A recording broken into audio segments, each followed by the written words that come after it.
But what about Kyrie Sane? People are still going in right now. It's been over like a couple of days since Kyrie Sane was released. What's the point of releasing Kyrie? Like, she was a good wrestler. Like, Oh, what's up? Oh, what's up? yo, what up? It's Maj back here with another video. Today we're about to be reacting to a video by WrestleMania. The video is going to be on WWE doesn't care anymore. I guess this is like on the tail end of the usual Black Friday and releases that they do, but it's just the reasons that, that they showing that they don't really give a fuck anymore, because like they have released established stars like Aleister Black. Aleister Black literally just defeated Randy Orton. The Wyatt Sicks has been in a fucking feud with fucking what are them MFTs forever, bro. They just barely had a payoff to that, and they got released. But let's get into it. It's a business, right?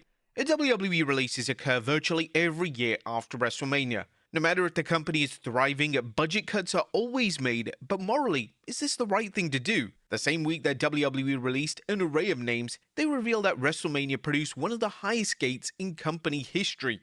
For a company to go from actively bragging how much money they're making to Bro, if they're making that much money off this shit, and they should be in a good place in the company, what is the point of just like hiring all these wrestlers? You guys hire them. And you released like Aleister Black like probably a couple of years ago. You brought him back.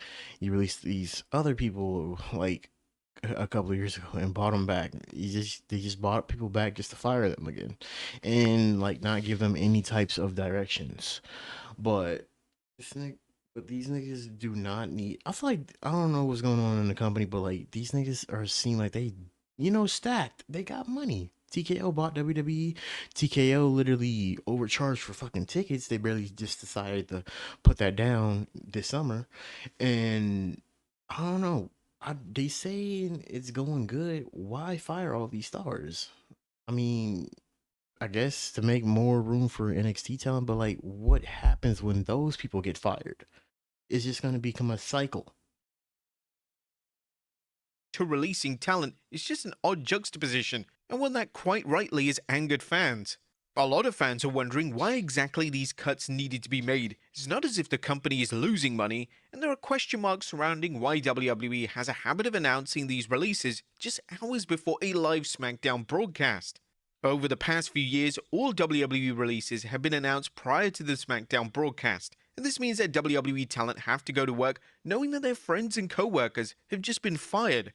It's definitely a weird approach, and there's never been a clear explanation on why WWE does this. At the end of the day, most will argue that TKO is a business and releases need to be made to refreshen up the roster. However, many wrestlers involved in the releases don't actually make any sense. Some of these wrestlers were featured on weekly television, others were in the midst of storylines. Is it really business, or is it just greed? Well, let's look at the Wyatt Sicks first, as one of the most controversial releases last Friday was that of the Wyatt Sicks. The faction debuted on WWE TV 2 years ago, and the aim of the faction was to create a number of new supernatural characters. And it's crazy. These niggas were in purgatory that long, not doing anything or of substance. Like at least like finding like substantial feuds for these people. Like I don't know if they just bought these people back for like a nostalgia bait from Bray Wyatt, but like y'all just did like a huge disservice to Bray, bro. Like what was the point of like bringing these people back and you weren't gonna really do nothing with them? And like they didn't just release like one member; they released all the faction. It's just crazy. As well as honor the memory of the late great Bray Wyatt. Now let's be fair, the faction had one of the most memorable debuts in WWE history, as they destroyed everyone in Gorilla and they were presented as this unstoppable supernatural force that was going to take over WWE. But unfortunately, this mystique diminished extremely quickly, as the group suffered from a lack of character development and WWE failed to protect them in matches, with them losing a vast majority of their feuds. It was also never made clear why certain names were even in the faction. Former world champion Nikki Cross was a member of the faction, but why was this the case? And why wasn't she wrestling? Cross had gone from being a world champion to being a manager. It made no sense from a kayfabe perspective and a real-life business call. It was simply a waste of resources. The Wyatt Sicks would land in Hollywood Horror Nights, and this deal reportedly landed WWE with a substantial payday. When WWE was able to license the faction in this manner, it was all but guaranteed that they would never be cut. I did not know this. It's crazy because these niggas is making money for the company and you just toss them to the side. That's basically like pimping these fools out, bruh. But evidently the licensing deals had run dry. This faction could have been incredible, yet it was evident that WWE just had no idea what to do with them in any capacity. WWE clearly planned out their incredible debut, as well as a presentation of the faction, which was top-notch, but after that, they simply had no idea what to do with them. And this was a massive shame, as the group had so many talented names. Bo Dallas, who portrayed the Uncle Howdy character, is a vastly underrated wrestler. Dallas was tremendous at character work, yet despite portraying a sinister character, he was basically given nothing to do for 2 years. How on earth did this occur? Now, it has been theorized that Triple H isn't a fan of this style of character and presentation, and based on their booking, the theory has a ton of merit. Another theory is that WWE just wanted to profit off the passing of Bray Wyatt. And whilst this is a contested topic amongst fans, it's interesting that the company released a faction when the licensing deal with Universal had come to an end, and fans were then calling on WWE to do something new with the faction.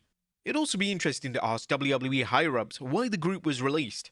The group was placed in a dull and lifeless feud with the MFTs for over 6 months, and while to their credit, they remained somewhat over during this time, but the booking became incredibly stale, as the whole feud surrounded about possession of the lantern. Couldn't they have come up with something better than that? This was such an outdated kind of style of booking, as it I think this wouldn't even work, bro. It worked back in the day because it was something fresh and times were different back in wrestling. But like this nowadays, people like expect like good character development, at least people trying, not just slapping something feud in a way.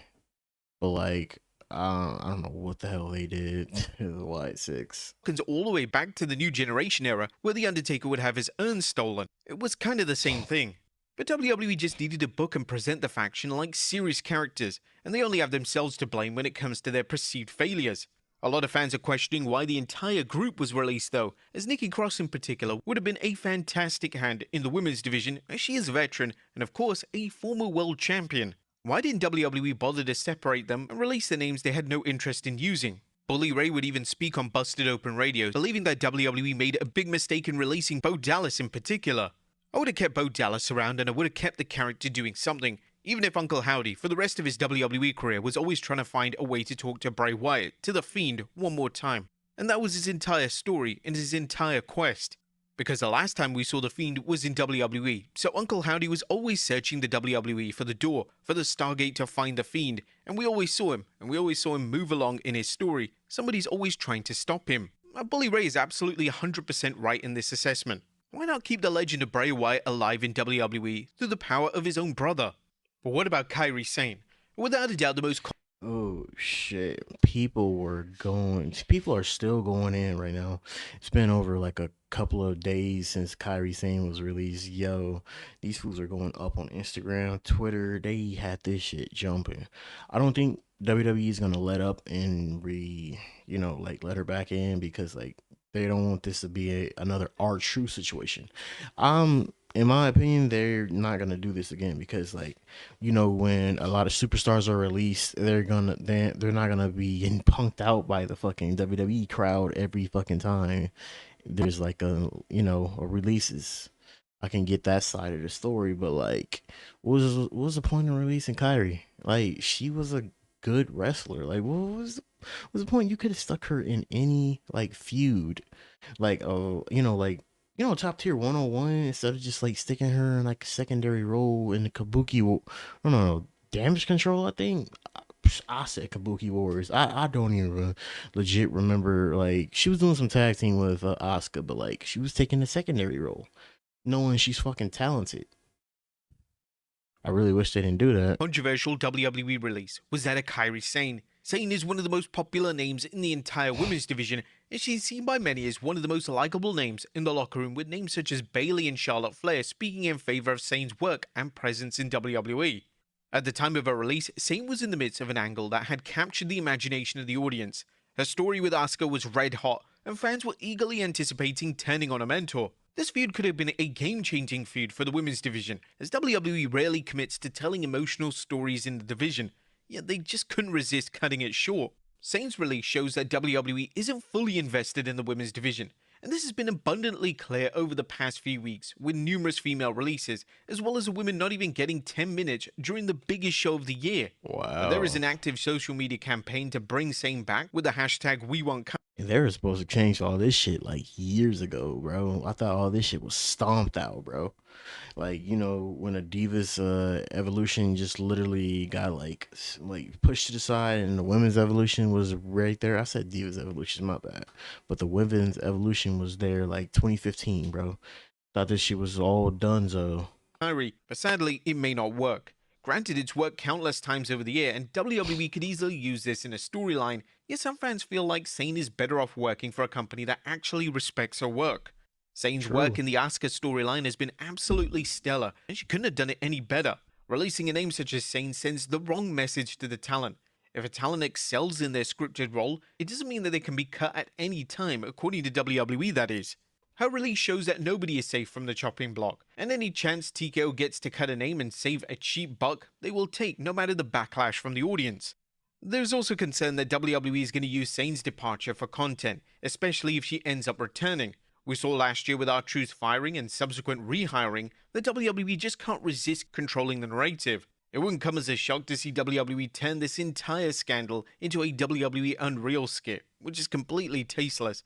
And also, I respect like R-Truth when he was bought back. He really didn't like sweep shit under the rug, and he really kept it real. He really told that he was like, "This me getting released was really real." And like, I really fucking hate that Triple H like didn't at least give the respect of just saying like they released this nigga. He talking about he don't know what happened. Like, come on, Triple H. Like, I get it, he's on the business side of everything now, but like, you ain't gotta lie, bro. But this is something they have done before, and will no doubt do it again. Just remember that Triple H gaslighted us into thinking that R-Truth's release from WWE was an entire work. And again? A number of weeks ago, it was widely reported that a name considered to be Randy Orton's mentor figure for WrestleMania was former NXT champion Aleister Black. This was actively being set up on screen and could have been the breakout moment Black needed. However, just a few weeks later, Black and his wife Zelina Vega were part of the roster cuts. How does someone go from potentially being involved in a huge WrestleMania main event angle to just being cut? This trajectory makes no sense whatsoever, and for Black, history has unfortunately repeated itself once again. It's crazy because this nigga just returned not too long ago last year, and they just cut this nigga on the chopping block, bro.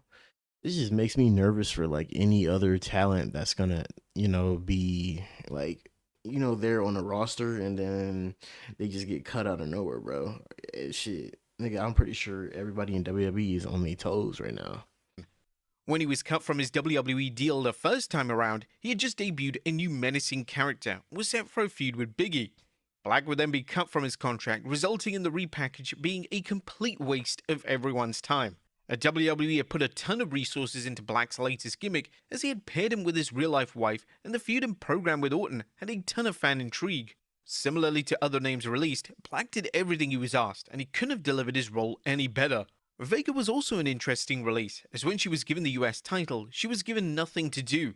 Vega barely defended it, and it was barely featured on TV in any capacity. A PLE title of She barely defended it, and they gave her like a whole fucking promotion. A vignette of like her going to visit her father and everything. You would think that would like be the most important thing in the world to WWE to give her a shot at doing her thing, but no, these niggas didn't even do nothing with her, bro.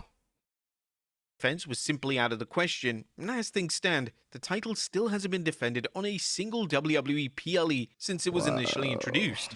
Vega stated in a live stream following the release that she just wanted to wrestle. I didn't like it. I didn't like it because I wanted to do so much more with that. I asked and begged and pleaded and screamed.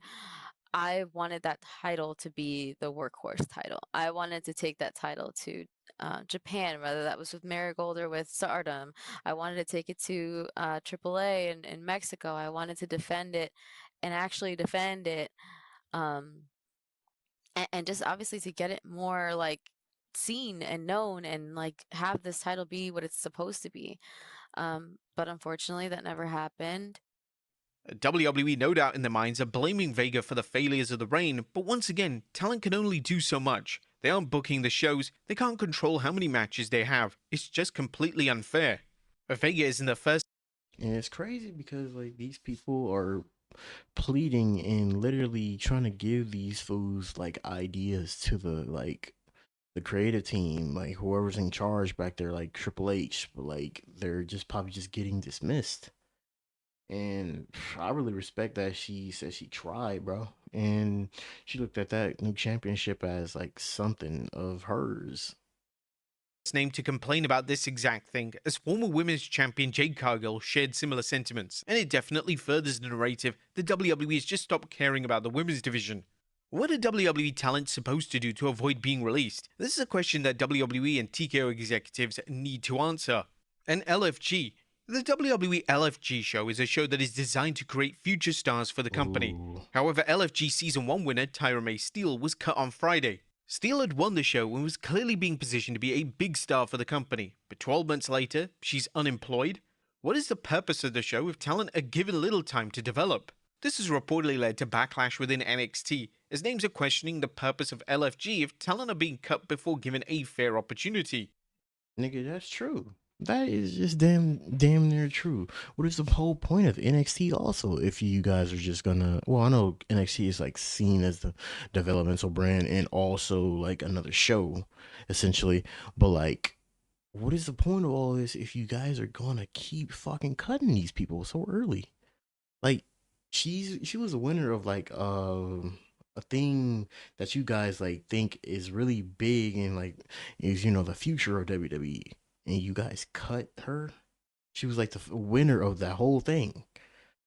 Well, that's what I just don't understand. These niggas will never give like any answers to this because, bro, look at it. It's TKO and WWE, bro. They're just gonna keep leaving shit out in the damn door. I mean, out in the open and like try to keep it secret, and they're just gonna keep leaving the world to interpret what they're doing, and it's just, you know, the world is gonna just turn into what they turn into now, right? And they ain't gonna be able to explain anything. These niggas already can't explain like why the talents were released. It's also a question why certain names are given longer to cook than others. It's well documented that some names can spend years and years in NXT and developmental, but they never cut. Was it simply a case that WWE expected Steele to be the next female version of Kurt Angle, and when they realized that Angle is an enigma, did they decide to cut her? If that's the case, it's completely unfair, and she without a doubt deserves a second chance. Now, ultimately, WWE releases are always going to upset fans and talent. However, this year, there's just no rhyme or reason as to why so many of these releases have occurred. It's evident that WWE and TKO don't care about the feelings of fans or talent, and it's certainly furthered the narrative that the company has become completely soulless. What do you guys think? Man, what I think, these releases were just totally baseless and they didn't make any fucking type of sense, bro. At least during the pandemic and, you know, leading up to like 2021 and 2022, you could expect why people were, you know, really released because the world was in shit and they had an excuse to release people because they didn't have TKO backing them yet, and it was just WWE. They didn't have like that much money to do anything.